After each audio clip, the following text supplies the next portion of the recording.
The latest federal budget proposes a diverse number of tax changes for Canadians, including eliminating some existing taxes, introducing new tax incentives, and updating certain tax avoidance planning techniques. There are also beneficial measures specifically for the business community. Joining us for more, Sebastien Desmarais. He is Vice President, Tax and Estate Planner at TD Wealth, to discuss what it all means. Sebastien, good to talk to you again. I know you've had some time to kind of pour over this. We spoke last night as well, too. But let's start from an individual perspective. There's some stuff there, but a lot of it already been pre-announced. Indeed, there's a few new measures, but a lot of previous announcement has made their way to the budget. As a few examples, in the budget, they bring in that they were lowering the personal marginal tax rate by 1%, so from 15 to 14%. They also confirmed that they're canceling the capital gain inclusion hike. So that one is canceled, and that's good news.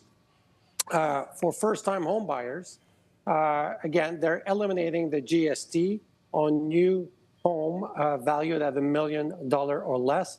And they're also reducing the GST for home valued between $1 million and $1.5 million. They're canceling the underused house tax. This was a good decision, in my opinion. It brought more confusion over the years. They're also canceling the Canadian Entrepreneur Incentive. And that makes sense because it was brought in when the capital gain inclusion rate was increased. So when they cancel the capital gain increase, they cancel the incentive as well. They also had a nice piece, and again, I think this was also telegraphed, but the automatic tax filing for lower income Canadians. This is, some people may not be realized, but this is significant because this gives people access to benefits that they need, even if they don't have the means or the way to file their own tax return. Yeah, that's correct, Kim. And the advantage here is that they might not have filed tax return because they didn't see the point. They weren't going to pay taxes. But by not filing, they were losing opportunities to access government benefits that they would have been entitled had they filed. So at least with the automatic tax filing, some Canadians will receive additional government benefits because of the initiative. So that's a good initiative from the government. Yeah. Okay, personal support workers, this one was telegraphed, right? It was telegraphed, but it's a good one as well. We need the personal support workers. These are the ones that help with hospital, long-term care homes, community support services. So it's a 5-year initiative. They can claim a tax credit for 5% of their eligible income, up to a maximum of $1,100 per year. And then also on the individual front, there was some, I'll use your words, or some harmonization, I will say, in terms of the kinds of investments that can be part of some registered plans.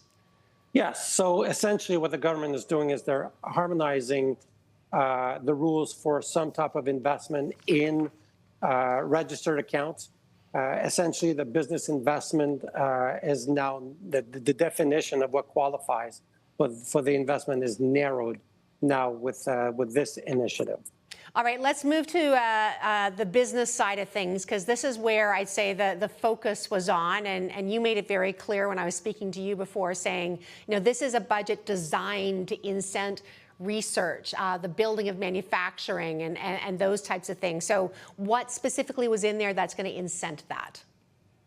Well, I think there's two key measures that the government is introducing in the budget that will help. I think the goal is to build productivity and investment in Canada. So the first one is the write-off and immediate expenses of manufacturing buildings.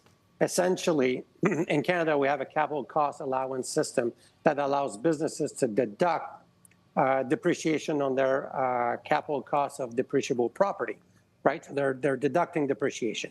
The budget allows for businesses to deduct 100% of the cost of eligible manufacturing building and also alteration or renovation of those buildings. Certain criteria must be met. But I think this is key for businesses, but also a bit in response to the U.S. and the One Big Beautiful Bill. So this allows our companies to remain somewhat competitive and generate some investment. Yeah, and it's significant. Like when you can do an immediate expensing of all these types of things, that is a significant boost, I guess, in terms of what a company, the tax they have to pay in a year. Let me ask SHRED, as you affectionately call it, SRED. So this is research and development. What happened there? So the government wants to enhance the credit for research and development, right? So they can get up to a 35% credit when they invest in research and development. The budget increases the annual expenditure to claim the credit from $3 million to $6 million. So that's a nice increase. They also will allow public corporation to be able to claim SHRED on their investment on research. And also, interestingly, they say that they will entice the Canada Revenue Agency to alter and amend their administrative process to make it more efficient. So in all, this is also a good initiative for our businesses to invest in research and development. So just to say this back to you, so there's, they can spend more because there's a larger, well, one hopes, they can spend more to get a larger tax credit, but they can actually get access to the credit faster because the system should move faster, ideally. That's the hope, for sure. Yeah, yes. Again, we'll see. We'll see. Listen, I know you also mentioned there was something to watch for business owners in terms of their corporate structures. What did you see there?